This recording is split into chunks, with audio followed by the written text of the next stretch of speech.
Pues bienvenidos a todos. Esta es nuestra primera sesión del año. Va a ser de lujo. Pues les deseo a todos un feliz año. Y tenemos la plática de Francisco González Redondo de Madrid. No sé si Gaby nos quiera hacer una presentación, porque fue el contacto.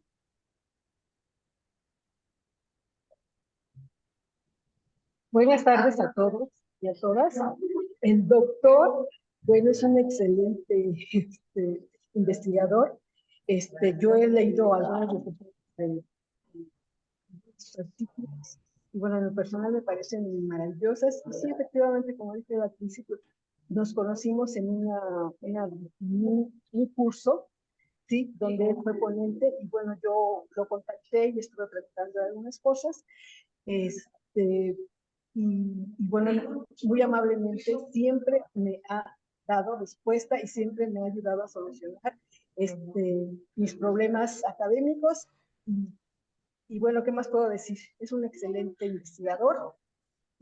Los dejo con él, ¿sí? Creo que ya dio una pequeña semblanza de a lo que se dedica. Y bueno, en lo personal, yo le agradezco mucho haber aceptado esta invitación. Y bueno, quizá algunos de los profesores que están aquí presentes ya lo conozcan, pero muchos no lo conocen. Gracias, doctor, Muchas por haber gracias. aceptado la invitación. Gracias. Sí, me uno al agradecimiento. Muchas gracias por haber aceptado la invitación y pues adelante, le dejo el micrófono. Muy bien, vamos a ver si ahora se comparte igual de bien de lo que como se compartía hace un momento. Y empezamos la plática. Vamos a darle para adelante. Sí, se ve perfecto. ¿Va avanzando? Sí, ¿no? Sí. Avanza para adelante y para atrás. Perfecto. Bueno, pues yo sí que estoy agradecido porque no hay cosa que me guste más que compartir lo que uno investiga. Y claro, que te dejen tan pronto en enero participar más allá de tus clases y tus exámenes en un seminario como este y encima con la UNAM, pues ¿qué más se puede pedir? Lo que os voy a contar más o menos se podía incluso haber puesto un título todavía más pretencioso, porque claro, eso de que pretendamos hablar en una sola sesión de la matemática y la historia de todas y cada una de las ciencias, pues solo ha faltado que ponga unos puntos suspensivos y lo que pongo en otras ocasiones, contado en 55 minutos. Y de, bueno, ya, al otro lado del Atlántico se han vuelto locos, claro. Pues no, vamos a ver que no estamos del todo locos ni en una orilla ni en la otra. Así que vamos, rápidamente. Y yo creo que lo que tenemos que empezar a hablar es de un pequeño problema, ¿no? La matemática como problema y la enseñanza-aprendizaje de la matemática como problema, que es lo que la sociedad, sea la mexicana, sea la española o la de Uruguay, pues tienen claro, ¿no? Toda la sociedad tiene un problema. Y muchas veces es un problema casi entre la lengua y las matemáticas. Vamos a ver a qué me refiero.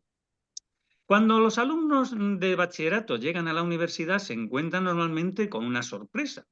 Entra un compañero pues, o compañera de análisis o de álgebra, les dice buenos días o no les dice buenos días y empieza a llenar pizarras con algo maravilloso que los matemáticos llamamos teorema, que enunciamos, que empezamos a demostrar y una demostración que suele ocupar desde el primer día para que se vayan habituando, pues un par de pizarras o 2 o 3 pizarras, ¿no?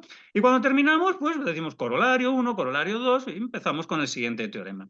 Con lo cual, algunos alumnos se quedan, que vienen de bachillerato con matrícula de honor, con un gran sobresaliente, pues se quedan atónitos y preguntan, ¿y esto de dónde viene? ¿Y esto a dónde va?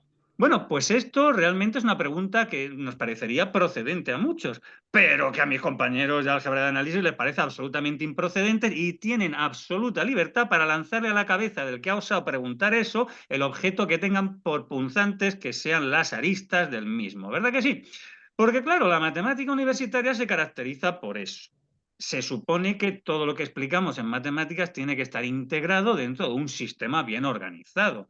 Lo contemos así o no, tiene que partir de unos axiomas que aceptamos sin demostración, unos objetos indefinidos, los objetos primarios de esa parte de la matemática que estamos explicando, y una vez que todo eso se asume, pues empezamos a enunciar unas proposiciones que llamamos teoremas y las demostramos. Pues, por ejemplo, en el desarrollo de Pas de la geometría ordenada, simplificado por Veblen, los únicos conceptos primitivos son los puntos A, B, etcétera, la relación de mediación y entonces hay que asumir una serie de axiomas. Claro, cuando llegan los alumnos de bachillerato a la universidad y empezamos a llenarles pizarras con teoremas y sus demostraciones, pues como decimos en esta orilla, alucinan, ¿verdad? Porque claro, lo que tienen en sus libros es algo mucho más colorido en bachillerato y han sacado muy buenas notas, pues tienen libros de este estilo, ¿verdad? Entonces, claro que les hablamos de cosas matemáticas, propiedades de los límites, por ejemplo, ¿no? L1, primera propiedad. El límite de una función en un punto, si existe, es único. En el margen se encuentra la demostración. En el margen. Es decir, en el instituto de bachillerato le dejamos en el margen alguna demostración y lo demás que se lo crean. Y además, pues lo ilustramos, claro, eso sí, lo ilustramos con muchos ejemplos de aplicación. Claro, esto no se parece mucho a la matemática universitaria. Tiene alguna aproximación, pero no es lo que se van a encontrar luego, claro. Y desde luego no es lo que se encuentran los alumnos de primaria. Y a todo esto le estamos llamando matemática. Y cuando vemos en primaria que les explicamos, hombre, pues algunos conceptos manejamos, pero en realidad, pues todos entendemos que tenemos que introducir conceptos a partir de objetos matemáticos abstraídos de una realidad inmediata, preferiblemente elemental, y por supuesto, olvidémonos de esas maravillas que llamamos teoremas, demostraciones, etcétera. ¿Verdad que sí? Entonces tenemos un problema. Lo que explicamos en primaria le llamamos matemáticas, lo que explicamos en secundaria y bachillerato le llamamos matemáticas. Pues mal andamos, porque cuando llegan a la universidad se pegan un castañazo porque nada de lo que creían que eran matemáticas es lo que les explicamos en la facultad. Entonces yo propongo que si esto es lo que es, pues utilicemos la asignatura de lengua. Entonces, a la palabra lexema matemáticas se le pueden poner algunos prefijos y eso nos lo han explicado los griegos magníficamente. Podemos ponerle prefijos de antelación. Vamos a ver, si matemáticas es, y no puede asumirse de otra manera, pues por ejemplo, los desarrollos matemáticos que transmitimos científicamente, es decir, axiomático-deductivamente, la matemática universitaria, hombre, pues lo que hacemos en bachillerato le podemos llamar que es casi matemática. ¿Por qué no? Por ejemplo, protomatemática, es decir, desarrollos matemáticos que son propiamente científicos, pero que no enseñamos axiomático-deductivamente, sino más bien descriptivamente. ¿Vale? Entonces le podemos poner a la matemática de primaria y principio de secundaria obligatoria otro prefijo, porque claro, eso sí que ya está bien alejado de lo que llamamos matemáticas en la universidad, porque claro, son desarrollos matemáticos que introducimos a partir de ejemplos, preferiblemente extraídos de la realidad inmediata, cotidiana de los niños y de las niñas, con cantidades numéricas medidas siempre concretas. Este triángulo, sus lados miden lo que sea, etcétera, ¿no? Claro, pero es que eso, ¿en qué se parece a lo que luego vamos a llamar matemáticas en la universidad?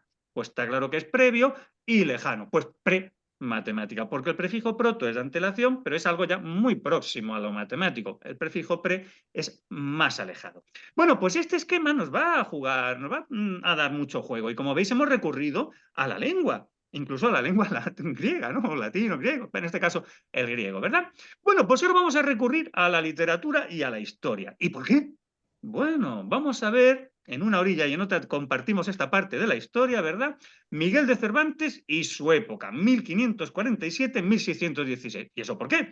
Pues muy fácil. Miguel de Cervantes nació en 1547 y falleció en 1616. Pero es que Shakespeare fallece, se supone que el mismo día, aunque ya sabemos que hay dos calendarios distintos y una diferencia de 11 días y pico, y nace pues unos años después.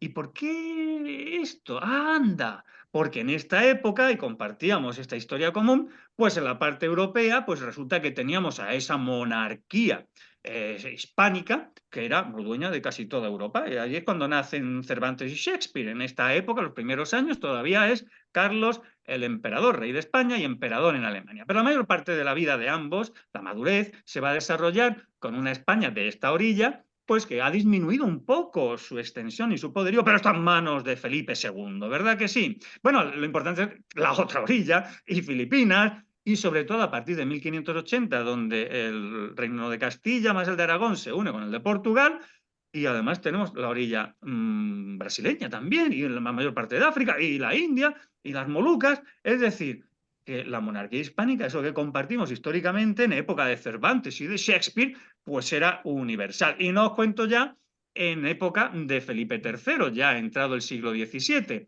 donde pues el sol no se ponía, tenemos al rey planeta, etc. ¿Y por qué os cuento todo esto?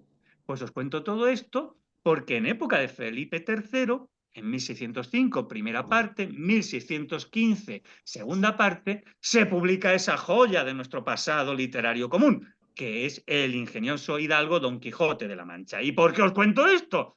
Pues porque en un momento dado nos cuenta Quijote, Cervantes en boca de Quijote, qué es la ciencia en esta época de Cervantes y de Shakespeare. La caballería es una ciencia, replicó Don Quijote, que encierra en sí todas o las más ciencias del mundo, a causa que el que la profesa ha de ser jurisperito. Olé. O sea que para Cervantes y para Shakespeare el derecho, la jurisprudencia, es una ciencia.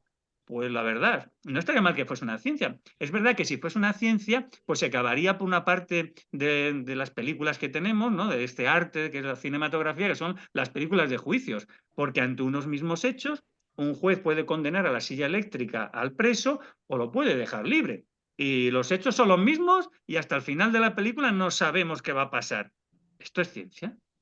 Bueno, seguimos. Ha de ser teólogo para saber que la teología es una ciencia. A mí me cuesta pensar que... Bueno, seguimos.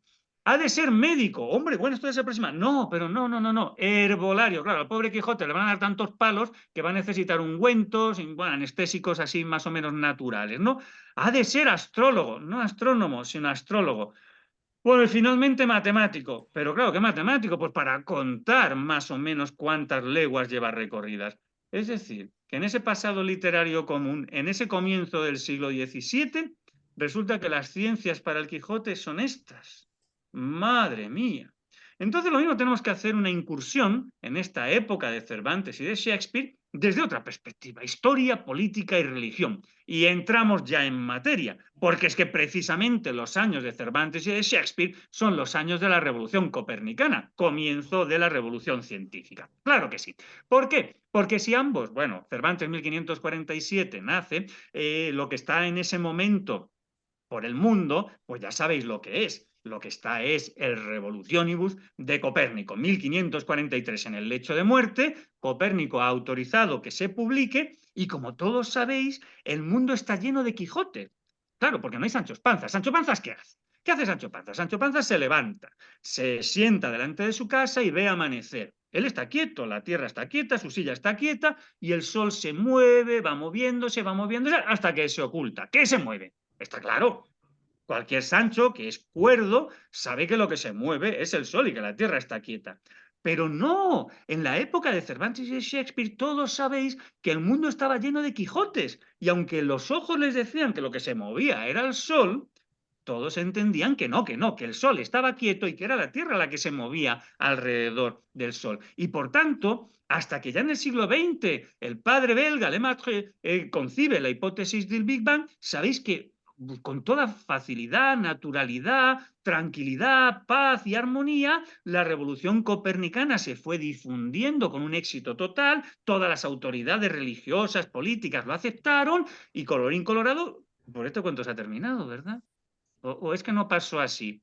Pues claro que no pasó así, porque antes de que se aceptase todo eso, entre medias, el cardenal Belarmino llamó a Galileo en el año en que morían Cervantes y Shakespeare, 2 meses antes, y dijo, va a ver, Galileo, ven para acá, mira, la teoría copernicana es condenada aquí en Roma como una insensatez, un absurdo en filosofía y sobre todo es formalmente herética.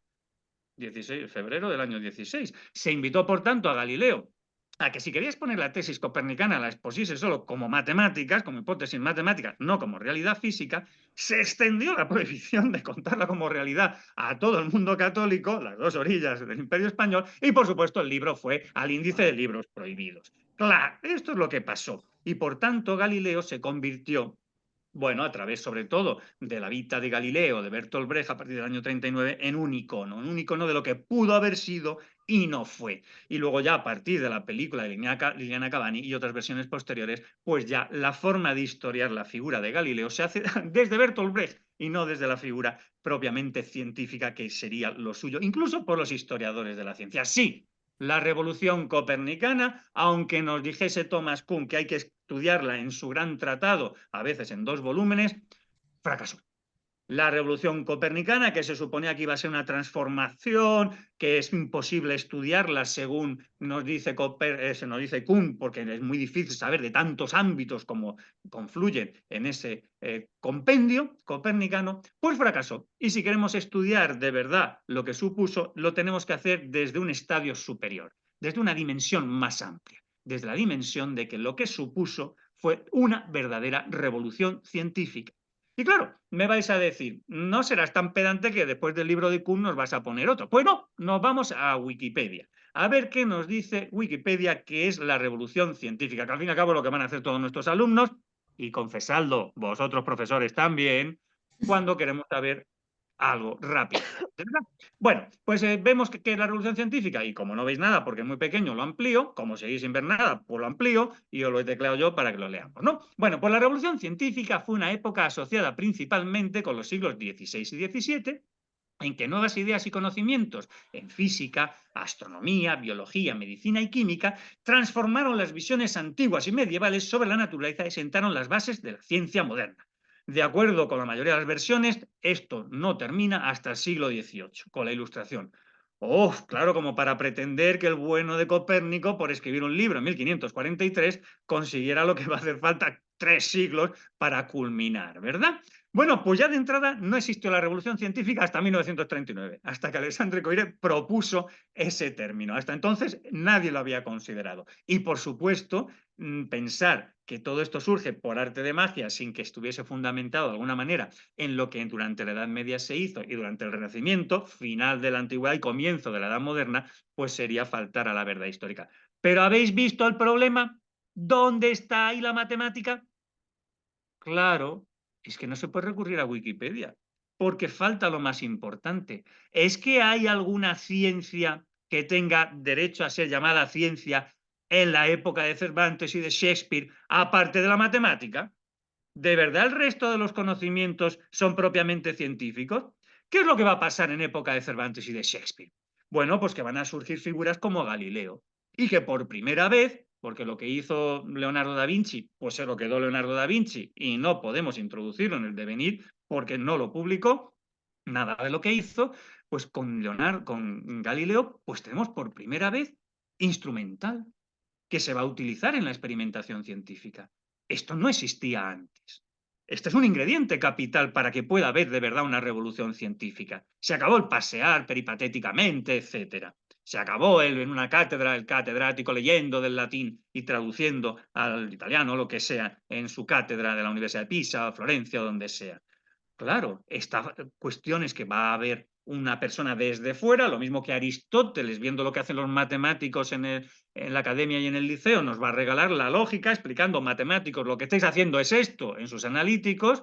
Pues Bacon, que no es propiamente un científico, ve lo que están haciendo los científicos y en su tratado de 1620, viendo lo que han hecho en la época de Cervantes y de Shakespeare, nos dice en qué consiste el método de o en la ciencia. Y sobre todo, conmemorábamos el año pasado el 4º centenario del ensayador, del Saggiatore de Galileo, donde se supone que Galileo enunció su postulado de matematicidad de la naturaleza. Dios ha escrito el universo en lenguaje matemático. Bueno, no fue eso lo que escribió. Lo que escribió realmente fue esto otro, ¿no? La filosofía natural está escrita en este libro inmenso que se encuentra continuamente abierto ante nuestros ojos, pero que no puede entenderse si no se aplica a uno primero a entender su lengua, a reconocer los caracteres en que está escrito. Esta es la idea de Galileo. El universo está escrito en lenguaje matemático. ¿Qué tiene que hacer un buen cristiano ante la obra de Dios? Pues reconocer, conocer y dar a conocer esa obra divina en forma de matemáticas. ¿Cuál es el problema que va a tener Galileo? Sí, ha experimentado, ha perfeccionado el anteojo, pero ¿qué herramientas matemáticas nos dice que tenemos que utilizar para conocer esa obra de Dios? Y sus caracteres son triángulos, círculos y otras figuras geométricas sin cuyo medio es humanamente imposible entender una palabra.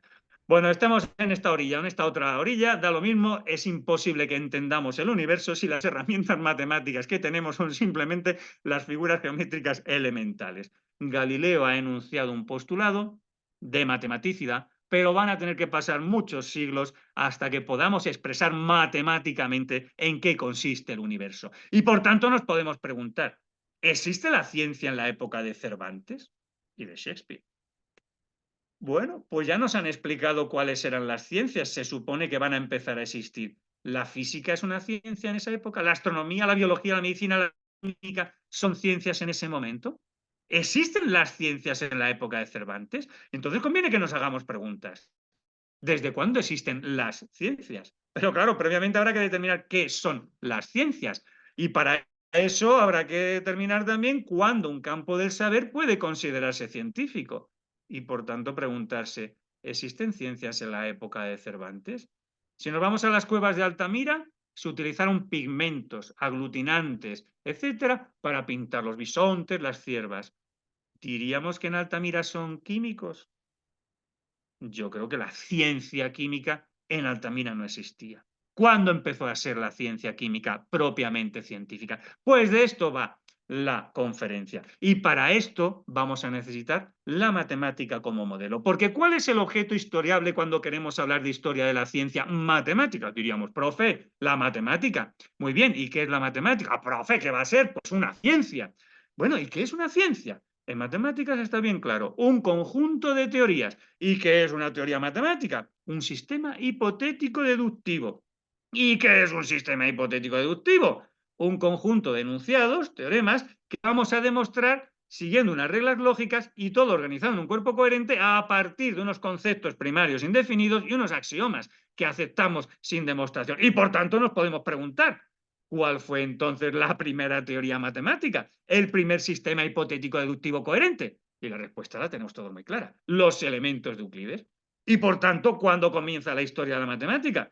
Pues solo hay una manera de dar la respuesta, con los elementos de Euclides. Y no existe ciencia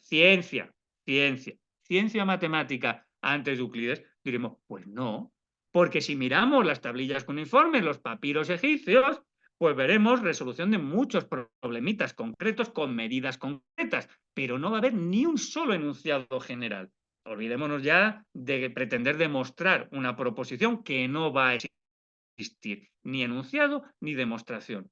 ¿Podemos decir que hay ciencia matemática como la que explicamos en la universidad en este material de hace 5.000 años, 4.000, 3.000, 2.500 años? Yo creo que no, ¿verdad? De hecho, los primeros enunciados propiamente matemáticos, como los que explicamos casi en la universidad, pero que en realidad son lo que hacemos en los institutos, ¿no? Enunciamos teoremas que luego realmente no tenemos tiempo para demostrar, pues el primero en hacer algo así parece que fue Tales de Mileto en el siglo VI antes de Cristo. Por eso a mí me gusta decir, al hilo de lo que os ponía al principio, que claro, con Tales de Mileto entonces nacería la protohistoria de la ciencia matemática. No hay demostraciones todavía, pero son enunciados generales que sirven para todos los triángulos, para todos los ángulos, para todos los círculos, y en algún momento ya los demostraremos. Es decir, que podemos decir que hasta Tales de Mileto, prehistoria de la matemática, entre Tales de Mileto y Euclides, protohistoria de la matemática, y a partir de Euclides, pues ya la matemática científica empieza la historia de la matemática. ¿Por qué? Pues porque los elementos de Euclides están escritos de esa manera. Primero, los conceptos, lo llama definiciones, pero en realidad no puede definir lo primario. Son conceptos indefinidos, puede caracterizarlos, hablar de ellos, pero no puede definir punto es igual a, porque entonces sería lo indefinible aquello a lo que es igual punto. Pero en algún sitio hay que empezar aceptando que existen conceptos que no podemos definir. Bueno, pues nos da un montón de definiciones. Cuando termina con las definiciones, los postulados y las nociones comunes, los axiomas que tenemos que aceptar, ¿verdad? Y una vez que ya tenemos esa estructura, pues ya empezamos a demostrar propiedades, ya empezamos a demostrar teoremas. Esto es matemáticas, por primera vez. Cuando tenemos el primer teorema demostrado, pues vamos con el segundo y así hasta el 46 y el 47 para demostrar el teorema de Pitágoras en el primer libro de los elementos de Euclides. Y cuando terminamos con el primer libro, empezamos con el segundo y así hasta el 13º. Por tanto, al hilo de lo que os contaba sobre qué explicamos en la universidad, qué explicamos en el instituto y qué explicamos en primaria, pues yo creo que es razonable poder organizar la historia, la evolución histórica de la matemática de esta manera. Historia de la matemática, desarrollos matemáticos propiamente científicos a partir de Euclides. Protohistoria de la matemática, por los desarrollos matemáticos entre Tales y Euclides. Prehistoria de la matemática, por los desarrollos matemáticos anteriores a Tales de Mileto. Claro, con esta estructura pues podemos seguir utilizando las categorías históricas usuales en la historia, digamos, universal de los aconteceres humanos y llamar historia antigua, pues por ejemplo, de Euclides a Gauss. Historia moderna, pues por ejemplo, de Gauss a Hilbert. Y historia contemporánea, pues de Hilbert, pues hasta nuestros días. Habrá quien diga, no, no, no, no, no, no, ¿cómo vas a olvidarte de Gödel? Llamémosle historia contemporánea, pues de Gauss a Gödel. Bueno, pues vale, que cada cual ya ponga aquí lo que quiera, porque a mí lo que me interesa es historiar todas las demás ciencias a partir de este modelo. Así que vamos con la siguiente. Y nos vamos a una bien lejana, porque ya tenemos un modelo. Eso es lo importante. Cuando tenemos un modelo conceptual, en este caso un modelo de historiación, vamos a ver si eso lo podemos aplicar al resto de las ciencias, como hemos prometido en el título de este seminario, ¿verdad? Venga, pues vamos con la biología. Y nos haríamos las mismas preguntas. ¿Cuál es el objeto que queremos historiar ahora? Pues la biología. Vale, profe, ¿y qué es la biología? Pues una ciencia, claro. ¿Y qué es una ciencia? ¡Qué pesados estos alumnos! Pues un conjunto de teorías. Oye, ¿y qué es una teoría biológica? Buena pregunta. ¿Hay algún biólogo en la sala? ¿Hay algún biólogo en la sala? ¿No? Bueno, pues entonces sigo yo. Vamos a ver entonces cuál fue la primera teoría biológica. Porque claro, en el momento en que tengamos la primera teoría biológica, pues ya podremos decir que ha empezado la historia de la biología como ciencia. ¿Y entonces no existirá la biología como ciencia antes de que haya una teoría biológica? Pues parece que no. En las cuevas de Altamira destrozaban animales, cogían los tendones, los ligamentos para hacer arcos, para lo que sea, pero no podemos decir que eran científicos biólogos, ¿verdad que no? Claro que no. Entonces, ¿la primera teoría cuál fue? Pues la primera teoría que podemos decir que de verdad es una teoría en biología es de 1859, no es de la época de Cervantes y de Shakespeare, es de 1859 y se debe a Charles Darwin. Y es una teoría para los procesos biológicos. En su libro sobre el origen de las especies mediante selección natural, nos va a dar esta primera teoría. ¿Y por qué decimos que esta es una teoría para los procesos biológicos? Bueno, la cara que tenía Darwin en ese momento es más parecida a esta que a la que ha trascendido. ¿Y por qué tenemos esta realidad? Pues porque ha experimentado y ha matematizado de alguna manera. Porque ha hecho un estudio estadístico de montones de especies, sobre todo animales, pero también vegetales, en esos viajes que ha hecho durante varios años, 5 años largos, recorriendo el mundo. Y a partir de esa experimentación y esa matematización nos regala este tratado magnífico. Lo primero que hace es, bueno, un recorrido histórico sobre las opiniones que hay sobre el origen de las especies, ¿no? Y seguidamente, para que nadie le critique, que es muy bueno, Darwin es extraordinario, pues nos regala un capítulo maravilloso que va a callar perfectamente a la mayor parte de los críticos que tiene. Variación bajo domesticación. Si hay especialistas en domesticar, por ejemplo, perros, hacer los perros salchichas para que entren en las madrigueras, perros enormes para que sirvan de pastores, etcétera, son los británicos. Entonces saben perfectamente los británicos de su época que los humanos hemos modificado seres vivos como si fuésemos dioses, ¿no? Los hemos sometido a variación. Entonces, una vez hecha esta apreciación, y por cierto, como eso era evidente, los ejemplos de domesticación que utiliza en el libro no son los de los perros, porque eso era evidente también, pues pasa a la variación bajo la naturaleza. Claro, cómo va cambiando en la naturaleza. El siguiente capítulo, la lucha por la existencia. Y ya a continuación, la selección natural, el mecanismo de la selección, la supervivencia de los mejor adaptados. Cuando ya tenemos todo eso, ¡pumba! Las leyes, como en matemáticas, como luego en física veremos, las leyes de la variación. Y seguidamente, ¿cómo podemos falsear la teoría? ¿Qué dificultades se pueden plantear? ¿Qué críticas me podéis hacer? No os preocupéis, que ya dedico yo un capítulo antes de que me las propongáis vosotros. Ya os digo yo cuáles son las dificultades y cómo supero esas dificultades. ¿Que queréis más objeciones? Pues otro capítulo de posibles objeciones. Y como puede haber todavía algún crítico, pues seguimos introduciendo capítulos sobre el instinto, sobre el hibridismo y algo capital para poder construir todo esto, el registro geológico. Ir a la ciencia hermana geología que va a caminar pareja de la biología. Porque si vamos a hablar de la evolución de las especies, tenemos que hablar de esas especies fósiles ya, ¿verdad? Bueno, pues todo esto es lo que hace que tengamos por primera vez una teoría del ámbito biológico, una teoría para los procesos biológicos. Claro, y diréis, perfecto, siglo XIX, pero claro, si tenemos para los procesos, no tenemos una teoría, ¿hasta cuándo?, sobre la unidad de vida, sobre la célula. Bueno, pues también va a ser del siglo XIX, va a llevar un ratito más, no va a tener un solo libro fundacional. Bueno, hay otros autores también, ya sabemos, Darwin no fue el único, pero básicamente es la clave. Pues, por ejemplo, Sladen y Swan, en 1839, intentan darnos una primera aproximación a lo que sería esa teoría sobre la célula, sobre la unidad de vida. ¿Y cómo se termina? Pues ¿cómo se le da el cierre a la teoría celular? Pues lo da Cajal, nuestro Cajal, el de esta orilla, con la teoría de la neurona. Claro, como célula. Ya ha culminado la teoría celular al acabar el siglo XIX. Es decir, la biología se convierte en ciencia antes de ayer, en el siglo XIX. ¿Cómo os quedáis? La época de Cervantes y Shakespeare quedaba bastante lejos, ¿verdad? Claro, ahora sí podemos ir hacia atrás. Y vemos que pues, Linneo en el siglo XVIII nos regala ese árbol, esa taxonomía de las especies desde los organismos de menor complejidad hasta los mamíferos y a organismos de gran complejidad, como nosotros. No pone al hombre por si acaso para no entrar en líos, pero sí los mamíferos, ¿no? Obviamente está poniéndonos el árbol evolutivo, pero todavía Linneo, por convencimiento, por inercia, por lo que sea, es fijista. Dios, por supuesto, ha creado todas las especies de una vez por todas y para siempre. No han evolucionado.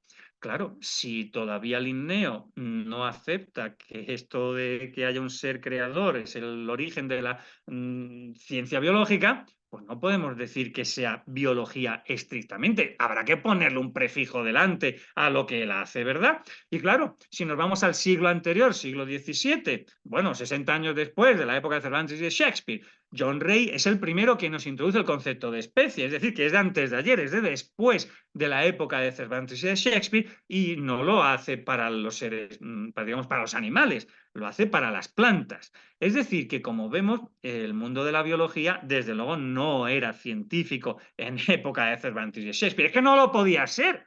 Si hasta la época de Galileo no hay telescopio, van a pasar años hasta que pueda haber microscopio. Y si no hay microscopio, ya me contaréis que se puede estudiar en biología científicamente. Bueno, pues eso lo van a hacer Hooke, Leeuwenhoek, pero décadas después de que fallezcan Cervantes y de Shakespeare. Bueno, pues con esta idea, pues ya lo vemos. Se transita de la prehistoria a la protohistoria de la biología en la época de Cervantes y de Shakespeare, claro, y podemos decir que el uso de la introducción del uso del microscopio pues va a permitir pasar de una preciencia biológica a una protociencia biológica, pero que hasta el siglo XIX la biología no va a ser una ciencia completamente tal como entendemos a las ciencias. Va a haber detalles como el redescubrimiento de la circulación de la sangre en época de Cervantes y de Shakespeare, pero todo esto son los prolegómenos de lo que luego será una ciencia. Bueno, ¿cuánto hemos tardado en construir la historia de la biología una vez que tenemos un modelo de historiación? Pues muy poquito, ¿verdad? Pues vamos con la geología. Y haríamos las mismas preguntas. ¿Qué es la geología? Pues una ciencia, un conjunto de teorías, bueno, todo esto, ya sabes, ¿no? Hasta que no tengamos una ciencia, una teoría geológica, que no necesite seres celestiales para intervenir, pues no vamos a considerar que la geología es una ciencia. La geología era una ciencia en la época de Cervantes y de Shakespeare. La geología era una ciencia como, pues, digamos, como la geometría, la astronomía, o la música, o la aritmética en los griegos, los cuatro matématas en época de Cervantes y Shakespeare. Pues vamos a ver. Para Aristóteles, la pregunta que le parecía a él procedente en geología, lo que hoy llamaríamos geología, es la siguiente. ¿Cuál es el origen de las montañas? Y entonces, claro, esa dinámica generadora de las montañas pues tendría un origen cósmico, porque en realidad es que la Tierra no estaría en el centro del cosmos exactamente, sino ligeramente desplazada. Y claro, el centro estaba, pues eso, desplazado con respecto al centro de la Tierra. Y ese desplazamiento hacía que la Tierra, pues, al girarse, pues la costra se desplazase y en ese desplazamiento hacia el centro de la corteza, ¡wow!, surgieran las montañas. ¿Cómo os quedáis? ¿Qué os parece? ¿La pregunta os parecía procedente? ¿Y qué os parece la respuesta como origen de las montañas? ¿Esto era científico en época de Aristóteles? Me parece a mí que no. Bueno, pues hasta el Renacimiento esto es lo que se va a seguir repitiendo. Es que, de hecho, hasta bien entrada, bien pasada la época de Cervantes y Shakespeare, no vamos a tener a una persona, en este caso Nicolás Steno, que se haga preguntas ya más razonables, ¿no? En primer lugar, introduce el concepto de sedimento en sentido geológico. Es verdad que Leonardo da Vinci ya lo había hecho, pero se lo había guardado en sus manuscritos y no lo había compartido con nadie. Y sobre todo lo que hace es cambiar el objeto de estudio. Ya no va a estudiar cuál es el origen de las montañas, sino de qué están hechos, de qué materiales están hechos las montañas. Y por tanto, esa palabra palabra fósil, lo que está enterrado, le va a dar el sentido, desde luego, mucho más actual que tenemos en la actualidad frente a lo que se podía decir lo enterrado hasta él. Es decir, que con Steno podemos decir que empieza la protohistoria. Ha cambiado la pregunta, ha cambiado el enfoque, ya es casi científico. Pero ¿con quién va a empezar y cuándo va a empezar la historia de verdad? Pues de nuevo, no va a ser en la época de Cervantes y de Shakespeare, va a ser también en el siglo XIX con Lyell. Va a introducir el uniformismo, es decir, que las leyes de la naturaleza, sin leyes como las leyes de la evolución, de la variación de Darwin, no hay ciencia, pues nos va a enunciar esas leyes. Las leyes de la naturaleza actúan o igual que han actuado en cualquier momento anterior. La geología es una ciencia. Va a dar Lyell por primera vez respuestas geológicas a problemas geológicos desde dentro de la geología. No va a tener que haber un ser superior que, ocasionando el diluvio universal, haga que los animales y las plantas fosilicen. No, las preguntas y las respuestas dentro de la ciencia. Con Lyell, siglo XIX, podemos aceptar que por fin la geología es científica. ¿Cuánto hemos tardado en historiar la geología? 5 minutos. Pues vamos con la química, que esto es también muy rápido. ¿Por qué? Pues porque aquí no hay ninguna duda. Todos los químicos entienden, todos los químicos cuando estudian la historia de su disciplina nos dicen que la ciencia química se convirtió propiamente en científica con Antoine de Lavoisier. No porque al final, en 1789, unos meses antes de la Revolución Francesa, escribiese su Tratado Elemental de Química, sino por todo lo que fue haciendo. Básicamente, ¿qué? Matematizar. Matematizar. ¿Cuándo se va a convertir la química en propiamente científica? Cuando se matematice. Claro, cuando, por ejemplo, nos regale la ley de conservación de la masa, de la cantidad de materia. La cantidad de materia antes de una reacción es la misma que hay después. Y va a acabar con la teoría del flogisto y va a acabar con la colección de elementos, los 4 elementos más la quinta esencia de los griegos. Va a introducir una primera nomenclatura química ya propiamente avanzada y sobre todo va a relacionarla pues muchas veces en colaboración con Laplace, la teoría de los intercambios elementales de calor con Laplace, de 1783, fisizando, es decir, matematizando la química. La química se convierte en ciencia con Lavoisier. Y por tanto lo anterior, pues ¿cómo lo vamos a llamar? Pues casi química, protohistoria de la química. ¿Y dónde podemos decir que empieza la protohistoria de la química distinguiéndola de la prehistoria? ¿Cómo se llama coloquialmente, tradicionalmente, a la prehistoria de la química? Alquimia, claro. Pero nadie diría que la alquimia, los conjuros, vamos a buscar el elixir de la eterna juventud, vamos a conseguir la piedra filosofal, la transmutación de los metales, un conjuro abracadabra, un ajo por detrás al tejado, que eso es ciencia química. No, eso es alquimia y eso no es ciencia, es pre-ciencia, es pre-química, prehistoria de la química. ¿Por qué decimos o podemos decir que con Robert Boyle empieza la protohistoria? Pues porque nos regala la primera ley química. Sí, la ley de Boyle, luego la descubre también Mariot en Francia, y por eso muchas veces se llama ley de Boyle-Mariot, de la proporcionalidad inversa entre presión y volumen a temperatura constante, ¿verdad? Bueno, pues es la primera ley de proporcionalidad. Y además nos regala todo esto en el químico escéptico, donde hay que apostatar de los alquímicos, que esos no son científicos. Introduce un primer intento de nomenclatura química, es decir, es más o menos lo que luego, un siglo después, nos regalará Lavoisier, pero a un nivel mucho más elemental. Pues qué bonito. Con Boyle empezaría la etapa protocientífica, casi científica, con Lavoisier, un siglo después, la etapa ya casi científica. ¿Y esto por qué se puede hacer? Pues se puede hacer porque ha habido unos años anteriores, ha habido unos genios anteriores, ha habido esa época de Cervantes y de Shakespeare, hasta Torricelli, antes hasta Galileo, etc. Es decir, personas con un nuevo espíritu. Claro, la época de Cervantes y de Shakespeare es capital para ir erradicando pues superchería y otros ingredientes que no son propiamente científicos. La alquimia ciertamente no es ciencia química. Anda, pues ya hemos historiado la otra de las ciencias en 5 minutos. Y nos podemos volver a hacer la pregunta. ¿Ciencias en la época de Cervantes y de Shakespeare?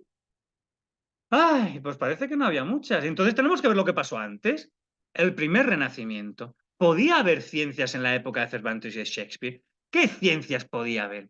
Y entonces los españoles de una o de otra orilla, en esta parte de historia común que tenemos, pues tenemos que irnos muy lejos a lo que llamaríamos el primer Renacimiento, que no es italiano, florentino, y son los 400 y el 500. No, no, no, no, no.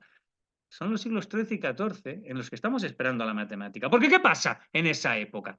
Pues que lo que llamamos España, la península ibérica, es zona de frontera. Hay cristianos en el norte, musulmanes en el sur y judíos entre medias. Y esas tres culturas, bueno, a ratos se matan y a ratos colaboran, sobre todo cuando no hay ninguna dominante. Entonces ahí pueden colaborar. Y va a haber escuelas de traductores a medida que los cristianos van, lo que llamamos aquí, reconquistando la península ibérica. Los musulmanes conquistados siguen estando allí, los judíos siguen coexistiendo y pueden colaborar.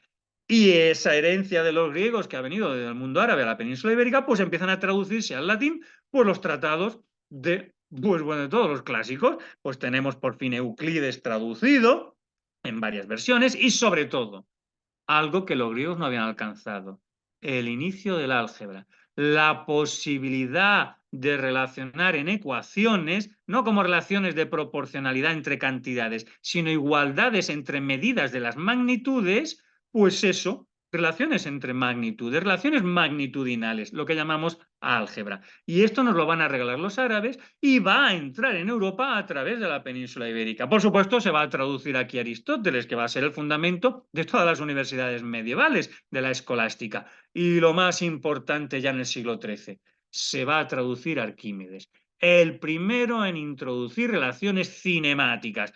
Claro, hasta el punto que sobre las espirales se va a integrar en los diálogos sobre las dos nuevas ciencias de Galileo, tal cual.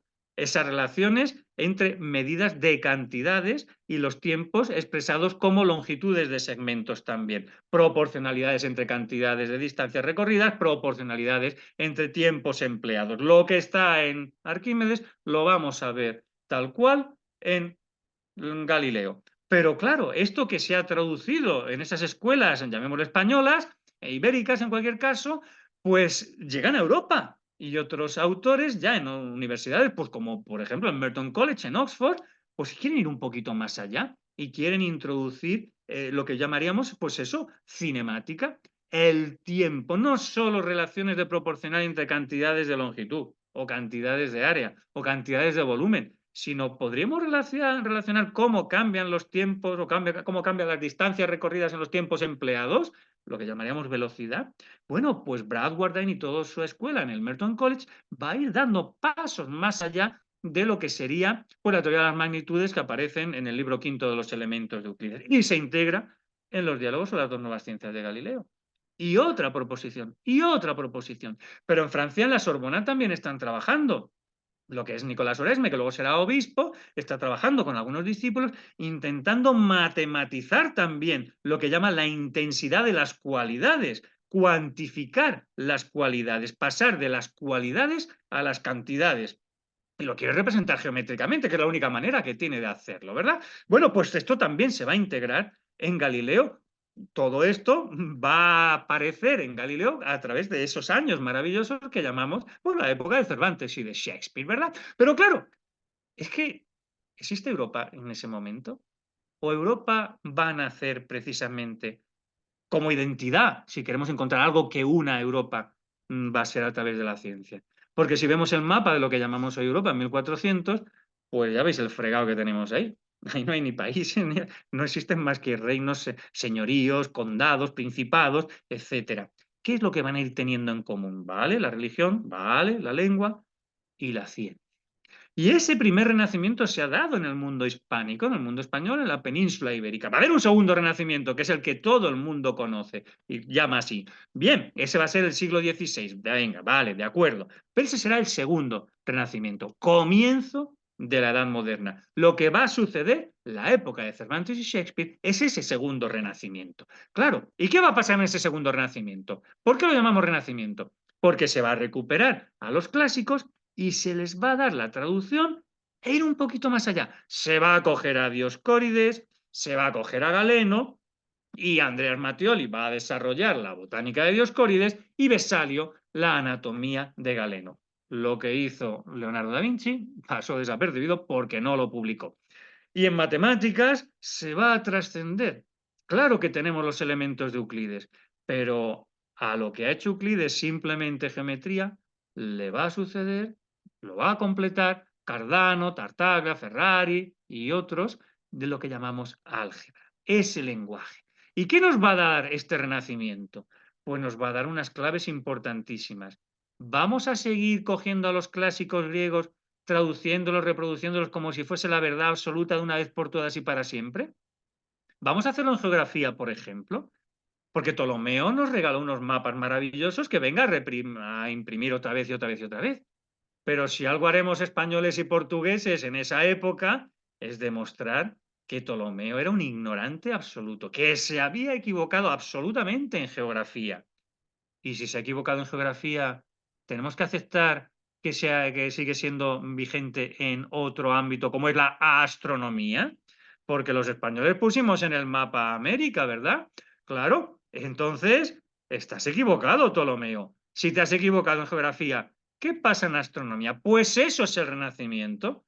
Es coger la astronomía de Ptolomeo y darle un nuevo sesgo, una nueva trascendencia. Y eso es lo que va a hacer Copérnico. Y se va a hacer durante los años posteriores a su muerte, en época de Cervantes y Shakespeare. Claro, la ciencia se va a hacer europea. El modelo de ciencia que tiene el universo hoy, la Tierra, todos los países del mundo, es el modelo de esa ciencia europea que va a nacer en ese ámbito geográfico, ámbito cultural que llamamos Europa. ¿Y en qué va a consistir? ¿Cuándo se va a poder trascender? Cuando haya matemática. Porque esos 4 matématas clásicos griegos daban para lo que daban: geometría, aritmética, astronomía y música, armonía. Pero si en esa época de Cervantes y Shakespeare no teníamos ni siquiera el sistema de numeración indoarábico asumido como propio de la ciencia en Europa, porque claro, era indoarábigo y la identidad europea se estaba haciendo pues por conflicto y rechazo y distinción con respecto a la otra. ¿Cuál? Pues a la islámica. ¿Cómo íbamos a aceptar en Europa, en la Edad Media, principio del Renacimiento, los numerales indoarábigos? Pues por la fuerza de la razón. Pero es que hasta Nicolás Chuquet no tenemos símbolos, por ejemplo, para el cero. No tenemos símbolos para las operaciones elementales, para el más, para el menos, que hay que utilizar todavía palabras plus, moins, multiplier, etcétera. No podíamos escribir ecuaciones todavía. Se estaban discutiendo y había torneos entre algebristas y abacistas, manejadores del ábaco, para realizar operaciones, porque no se asumía todavía a principios del siglo XVI que había que desarrollar los numerales indoarábigos. Es que en realidad los coeficientes negativos no se van a admitir hasta Michael Stifel, bien entrado ya el siglo XVI. La posibilidad de utilizar para lo que estamos buscando una letra para la incógnita, la A, etcétera, pues hasta Stifel no se va a generalizar. Pero es que la forma de escribir ecuaciones, el arte algebraico, digamos, evolucionando de Al-Khwarizmi o Mar-Khayyam, no se va a desarrollar hasta el siglo XVI. Con Cardano, con Tartaglia, bueno, ese siempre se cuenta, ¿no? Que si Cardano le robó las ideas a Tartaglia, en fin, es una cosa muy bonita para películas y demás, pero realmente hasta ellos no se va a desarrollar el álgebra en esas escuelas italianas. Es decir, que tenemos a los cosistas alemanes, a los algebristas italianos y sobre todo, al acabar el siglo, ese siglo XVI, en plena madurez de Cervantes y de Shakespeare, Viet nos va a regalar la introducción al arte analítica. Ese arte mediante o con especies. Sí, el concepto de especie que luego adoptarán los biólogos viene de la matemática. ¿A qué le va a llamar especies? Pues especie, la primera de las especies, pues serían las magnitudes de dimensión 1, las longitudes, que son de una especie distinta a las magnitudes de dimensión 2, las áreas, o de dimensión 3. Y para Vieta no tiene mayor problema hablar de dimensión 4 o la que sea. Y la logística entre especies van a ser relaciones de proporcionalidad necesariamente sometidas al principio de homogeneidad entre estas cantidades de estas magnitudes. Es decir, ya tenemos ahí un lenguaje que va a ser el que necesite esa otra disciplina que todavía no he mencionado su nombre y estáis esperando, ¿verdad que sí? Pero es que todavía no hay esa forma de expresar ecuaciones. De hecho, hasta 1637, hasta ese apéndice de la geometría, del discurso del método que llamamos la geometría, no vamos a tener un tratado que podemos leer actualmente, pues como cualquier otro tratado matemático. Ya por fin todas las ecuaciones se escriben como hacemos nosotros, los exponentes se utilizan igual, lo único que falta es que el igual, las dos rayitas paralelas, todavía para Descartes, pues termina así, empieza así, con dos segmentos más o menos paralelos, pero luego acaba con la mitad de un 8. Pero quitando eso, es la primera vez. Ya tenemos por fin en 1637 el lenguaje de las ecuaciones. Ahora ya sí tenemos lenguaje para la ciencia. Y entonces entra esa disciplina que, como veis, y conscientemente he evitado. Y todos los que hayáis leído algo de filosofía de la ciencia diréis, pero esto, ¿qué me están contando? Si el modelo en todos los tratados de filosofía de la ciencia es la física. Pero si la física no existe en la época de Cervantes y de Shakespeare. Si la única ciencia que existe hasta este momento es la matemática. Vamos a verlo. Porque claro, si queremos historiar la física, diríamos, ¿qué es la física? Vale, una ciencia, un conjunto de teorías y por tanto un sistema hipotético deductivo. ¿Y cuándo tuvimos la primera teoría física? ¿Cuál fue la primera teoría física? Pues os lo digo desde ya. Tuvimos que esperar hasta 1687. Tuvimos que esperar hasta Isaac Newton. Tuvimos que esperar hasta los principios matemáticos de la filosofía natural. Hasta entonces no hemos tenido una primera teoría física. 1687. Ya habían pasado 50 años del fallecimiento de Cervantes, bueno, más de 50, del fallecimiento de Cervantes y de Shakespeare. Pero no se pudo escribir sin lo que pasó en la época de Cervantes y Shakespeare. Porque sí, cuando vemos lo que escribe Galileo, diríamos, Galileo decía que el mundo se podía expresar matemáticamente, pero ¿dónde están aquí las leyes físicas? Si un móvil recorre dos espacios en el mismo intervalo de tiempo, tales espacios tendrán entre sí la misma proporción que la que se da entre las velocidades. Y si los espacios están entre sí en la misma proporción que las velocidades, entonces los tiempos serán iguales. Compara distancias recorridas con distancias recorridas, tiempos empleados con tiempos empleados y velocidades con velocidades. Pero ¿cómo puedo yo dividir un tiempo o un espacio entre un tiempo? ¿Qué es eso de dividir un espacio entre un tiempo? ¿Qué sale? ¿En qué conjunto realizamos esa operación? ¿Y esa operación es interna en ese conjunto? Pues estas preguntas parecen un poco absurdas, ¿verdad? No las podíamos hacer en época de Galileo. No vamos a encontrar en Galileo ni una sola ley física. No vamos a encontrar ni una sola ecuación. ¿La física era una ciencia en época de Galileo? No, vamos a tener que esperar hasta 1687. ¿Y cómo escribe los Principia Newton? Pues como los elementos de Euclides. Empieza con las definiciones, igual que Euclides. Y lo mismo le llama definiciones a sabiendas de que no está definiendo. Lo que va a hacer es caracterizar. Va a hablar de qué es masa o cantidad de materia. Pero no nos va a decir masa m igual a algo, porque entonces ese algo a lo que es igual, pues serían los conceptos primarios indefinidos. Sí, va a hablar que si el volumen, la relación entre volumen y densidad, pero bueno, alguna de esas tendrá que ser. Si quieres empezar con la densidad, bueno, pues será secundaria la masa, pero no parece razonable, ¿verdad que no? Que sea primaria indefinida la masa y la densidad, pues la relación entre la masa y el volumen que ocupa, ¿verdad? Bueno, pues la cantidad de movimiento, la fuerza, todos son conceptos indefinidos sobre los que habla en ese capítulo de definiciones. Bueno, pues cuando ya tenemos las definiciones, nos hablará, claro, en física es importante, del espacio y el tiempo como referenciales de lo que va a suceder después. Es decir, que tenemos ya los conceptos de la teoría. Y a continuación, pues las leyes, los axiomas, y así los llama él, axiomas o leyes del movimiento. Primero, principio de inercia. Tercero, ley de acción y reacción. Y segundo, la ley fundamental de la dinámica. La primera ley física. Hasta este enunciado no existe ni una sola ley en física. Pero no busquéis una expresión ecuacional, no busquéis una igualdad entre medidas de las cantidades de las magnitudes que intervienen, porque lo que escribirá Newton, en este caso en español, pero en inglés o en latín era igual, el cambio de movimiento es proporcional a la fuerza motriz impresa y se hace en la dirección de la línea recta en la que se imprime esa fuerza. Pero ¿dónde está aquí fuerza igual a masa por aceleración? Yo os lo he puesto ahí arriba en notación en la columna a la derecha, pero eso lo he escrito yo. En los principios de Newton eso no aparece. Ni lo busquéis. No va a haber ni una sola ecuación. Va a estar escrito todo como los elementos de Euclides, more geométrico. Pero, profe, ¿a quién se debe el análisis infinitesimal? Sí, en eso estaba trabajando Newton y Leibniz, pero nada de eso se va a introducir en sus principios. Esta es la forma de expresar. había postulado Galileo en 1623 que se podría expresar matemáticamente la física, pero el mismísimo Newton no lo consigue.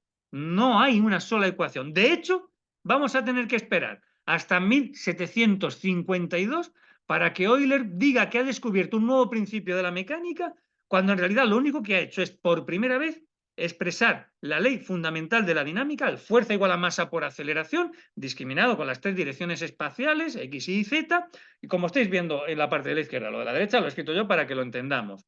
Fuerza igual a masa por aceleración, es lo que nos está escribiendo ahí. Cuando lo que aparece en la derecha, P por dt2, lo pasemos dividiendo al otro miembro. Fuerza igual a masa por aceleración. Por primera vez, pero no en época de Cervantes y Shakespeare, no en el siglo XVII, sino a mitad del siglo XVIII, por primera vez tenemos expresado analítica y algebraicamente la ley fundamental de la dinámica. Entonces, ¿existía la física como ciencia en época de Cervantes y Shakespeare? Parece claro que no. Bueno, ¿cómo os quedáis? Pues podríamos decir que la física, bueno, venga, es una ciencia con Newton, la historia de la física empieza con Newton, bueno, venga, vale, la historia antigua llegaría hasta aquí, más o menos, y aquí aparecería ya pues, los comienzos de la física como tal, ¿no? Y la protohistoria de la física, pues podría empezar, por supuesto, pues, por ejemplo, con Galileo, ¿de acuerdo? Tenemos la misma estructura. Muy bien. Vale, pues nos queda la astronomía, que se supone que era una ciencia en época de los griegos, ¿no? Y así Platón nos explica qué es la astronomía. Damos este nombre a una materia, Perfecto. ¿Y qué es lo que va a hacer que tengamos que historiar esto? Bueno, pues la asignatura de lengua, claro, la etimología de astronomía, la ley de las estrellas. Es la ciencia, nos dice Wikipedia, que se ocupa del estudio de los cuerpos celestes, sus movimientos, los fenómenos ligados a ellos, su registro y la investigación de su origen a partir de la información que llega pues, a través de la radiación electromagnética o cualquier otro medio. En síntesis, si queremos historiar la astronomía como ciencia, tenemos que observar directamente o mediante instrumentos. ¿Y qué tenemos que hacer a continuación? Pues someter lo observado a un estudio matemático, nuestra disciplina, claro. Si solo utilizamos geometría, aritmética y trigonometría, pues en realidad poco podemos hacer. Podemos estudiar la posición de los objetos celestes en un instante estático. Longitud, área, ángulo, medidas. Bueno, tercera recurrimos a otras magnitudes ya más avanzadas como tiempo, velocidad, pues ya pues las herramientas, el estudio lo hacemos desde la cinemática. ¿Y qué nos puede proporcionar? Pues simplemente una descripción de los movimientos. Pero ¿qué es lo que nos va a regalar Newton? La dinámica. Al introducir masa y fuerza, nos va a explicar el por qué, a qué se deben, cuál es la causa de esos movimientos. Entonces, claro, si ahora vemos lo que Platón le encarga a sus discípulos, les dice, a ver, concebir representaciones geométricas del movimiento del Sol, de la Luna y de los planetas, pero con dos condiciones. Primera, los movimientos tienen que ser circulares. Segunda, la Tierra tiene que estar en el centro del universo. Bueno, pues con esos postulados, con esas condiciones, pues ya me contaréis qué es lo que va a salir. Bueno, pues teorías de ciclos y epiciclos. Bueno, pues muy bien. Apolonio nos aporta su contribución, maravilloso.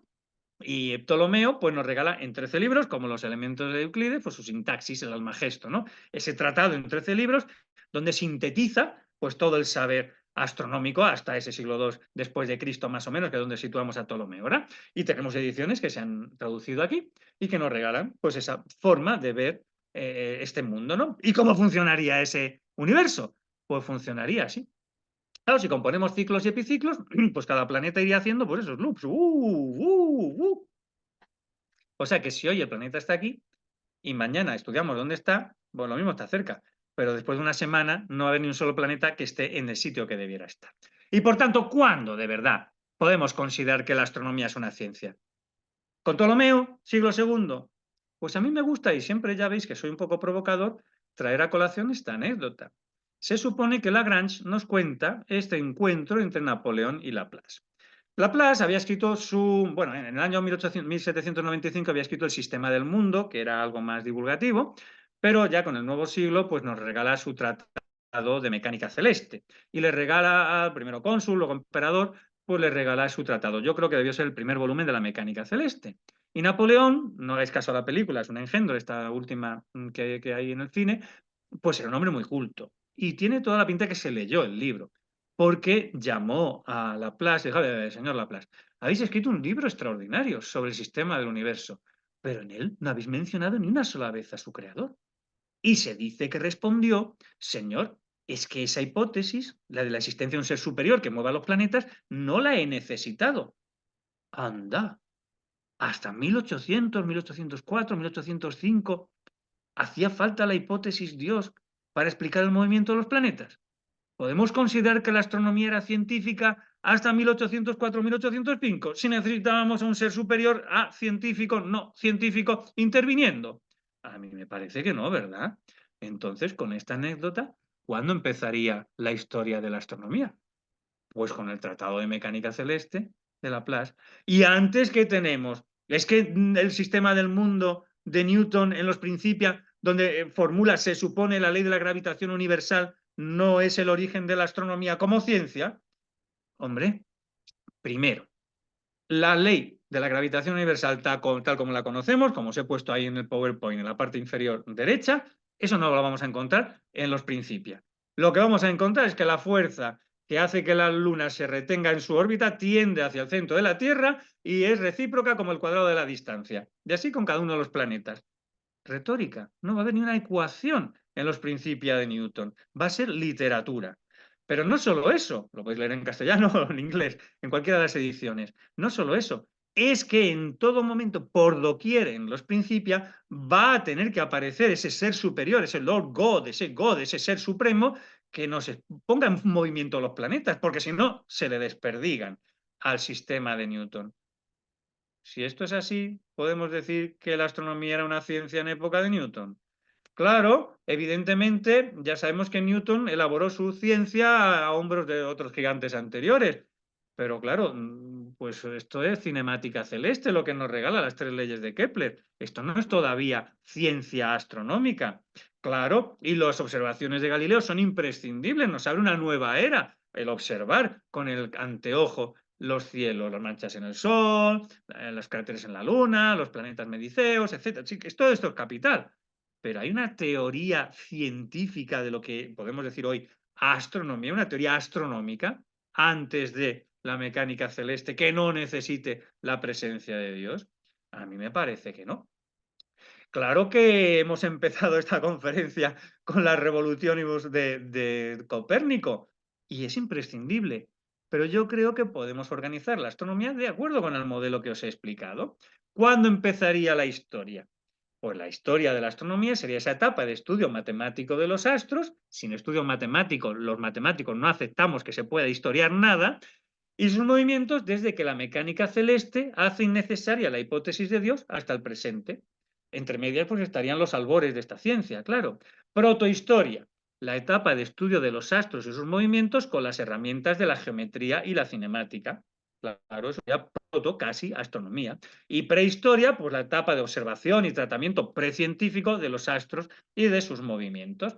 Bueno, yo sé que en esta orilla y en la otra queréis que me pase hablando otra hora más, pero tenemos que terminar. Ahí tenéis que comer y aquí tenemos que cenar. Así que vamos a ir terminando. Hemos visto que la matemática, nuestra disciplina, nos ha aportado, estudiándolo, sí, matemáticamente, sí, históricamente, pero haciendo recursos de nuestros colegas de lengua, sobre todo los de griego, a este modelo de historiación matemática, protomatemática y prematemática. Una vez que ya tenemos un modelo, pues lo hemos aplicado a ese momento extraordinario de historia común que tenemos todos los pueblos hispánicos que compartimos esta historia, ¿vale? Pues es una historia muy europea, es la que llamaríamos la Revolución Copernicana, la época de Cervantes y de Shakespeare. Nuestro Cervantes universal, ¿verdad que sí? Esta época que va a permitir pues que Galileo experimente, que utilice instrumental y que dé comienzo la revolución científica, que va a entenderse como posible revolución, como cientificación del conocimiento, si se matematiza. Si no hay matemáticas como lenguaje, pues no va a existir la posibilidad de ciencia.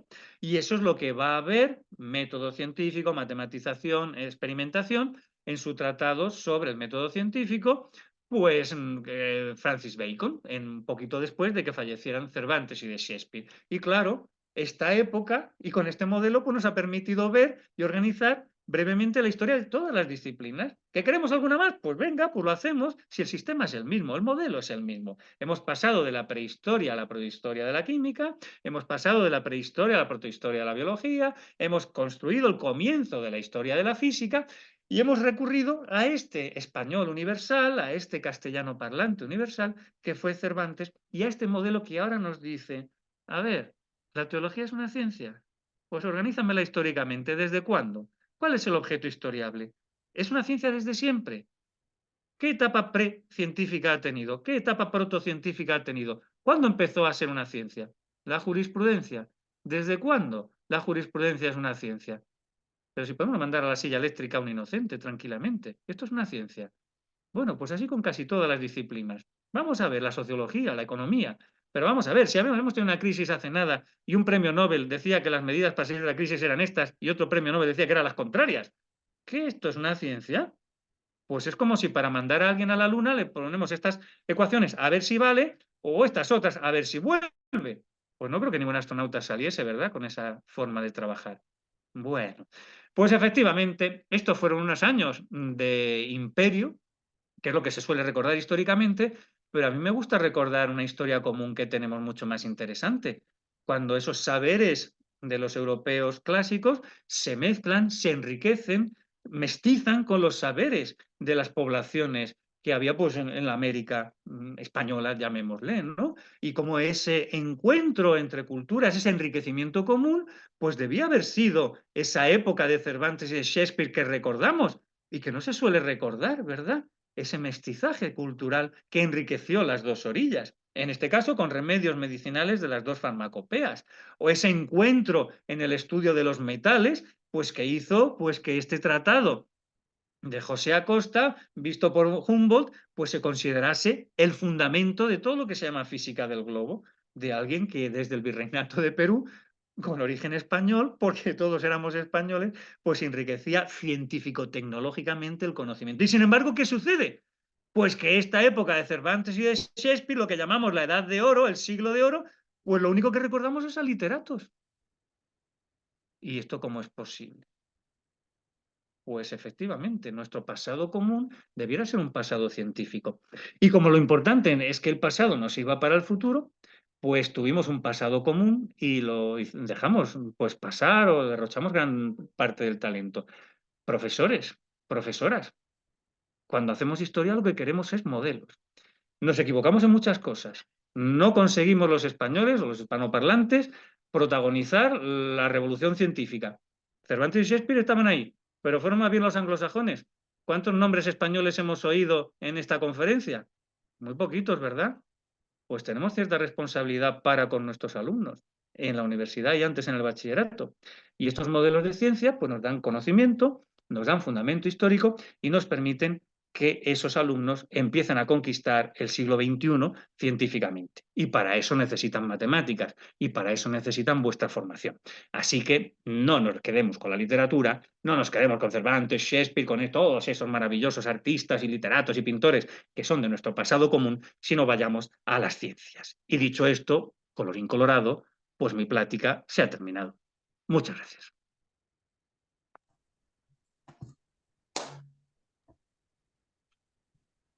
Ay, Pues ya está. pues ya está. Qué interesante, qué bonita forma de presentar, o sea, tanta historia. Me dejó así como que la cabeza explotada. Bueno, esa es la idea, dar un panorama general, Ajá. que obviamente no se me ha ocurrido esta mañana, sino que es intentando explicarme a mí una serie de cosas, ¿no? Intentar dar pues, visiones generales que tenemos que tener los profesores para poder ubicar cada cosa concreta, ¿no? Cada idea concreta a nuestros alumnos. Sí, Entonces, pues ese cariño que yo le tengo a mis alumnos, pues hace que yo haga este tipo de intentos, ¿no?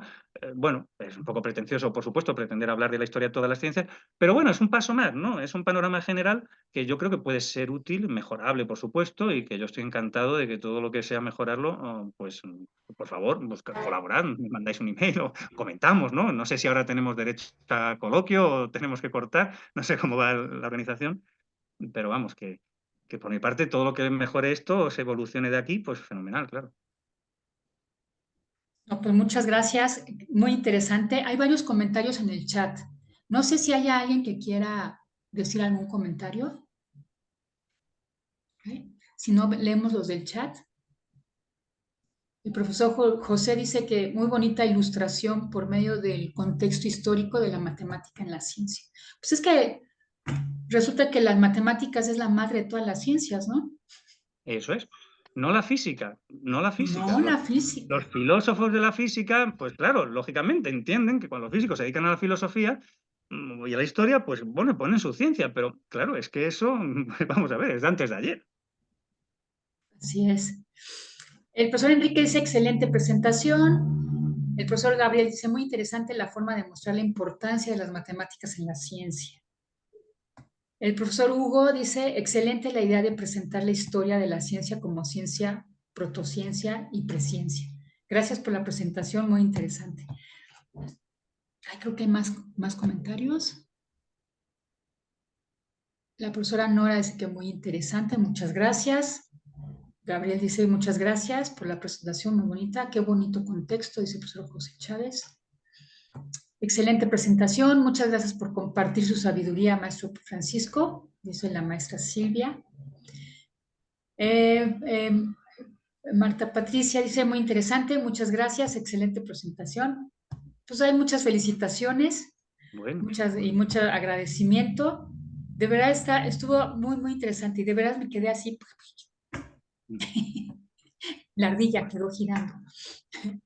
Eh, Rocío dice, usted mencionó que en los principios de Newton no había ujú, ecuaciones, ujú. pero se dice que Leibniz hizo grandes aportaciones al lenguaje matemático.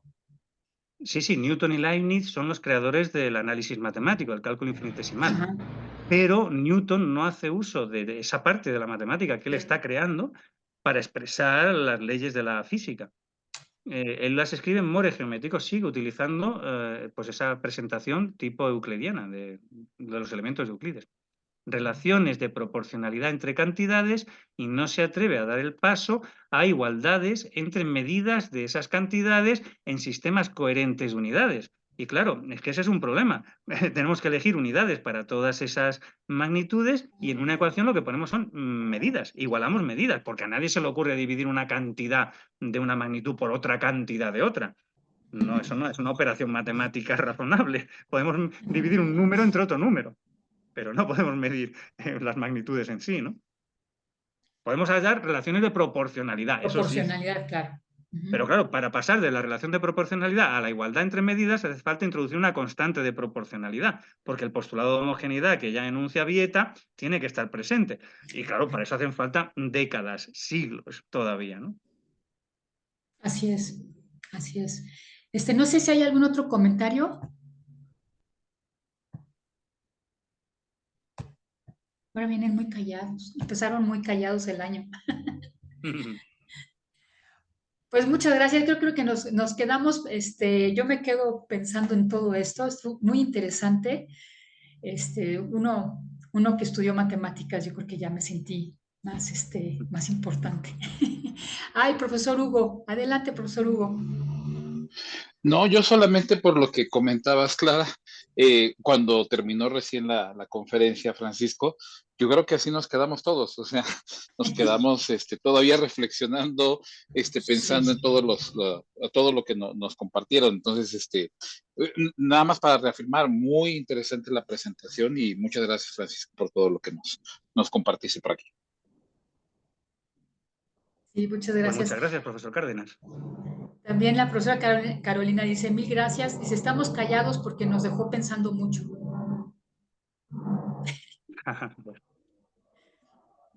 Así es. No sé si hay algún otro comentario y ya nos quedamos pensando. Bueno, pues creo que eso es todo. De verdad, muchísimas gracias por haber aceptado la invitación. Estuvo muy enriquecedora. ¿No? Sí, me quedo muy contenta. Vamos a comer muy Bueno, contentos habéis hoy. notado, a mí me gusta, yo creo que habéis notado todos que me gusta compartir lo que uno investiga, estudia.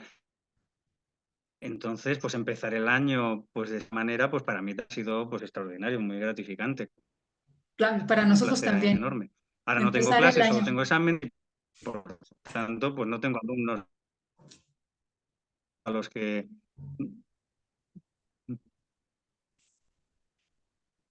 Se perdió el audio. Se ha entrecortado un poco. Se cortó un poco, sí. Bueno, pues sí, es una manera muy, muy bonita de empezar el año, muy enriquecedora. Muchísimas gracias. Y tenemos nuestra próxima reunión el 25 de enero. Ya les llegará la información. Y pues muchas gracias otra vez y gracias, y Crisa, por estar aquí también. Gracias por enriquecer tanto este seminario. Muchas gracias. Que pasen una linda noche, cenen rico y ustedes acá comeremos rico. Muy Gracias, feliz. Pati. Y saludos a todos. Y feliz año. Hasta luego.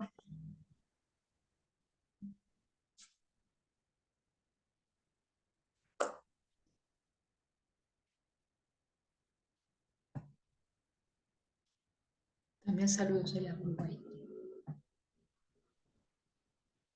Gracias a todos. Hasta luego.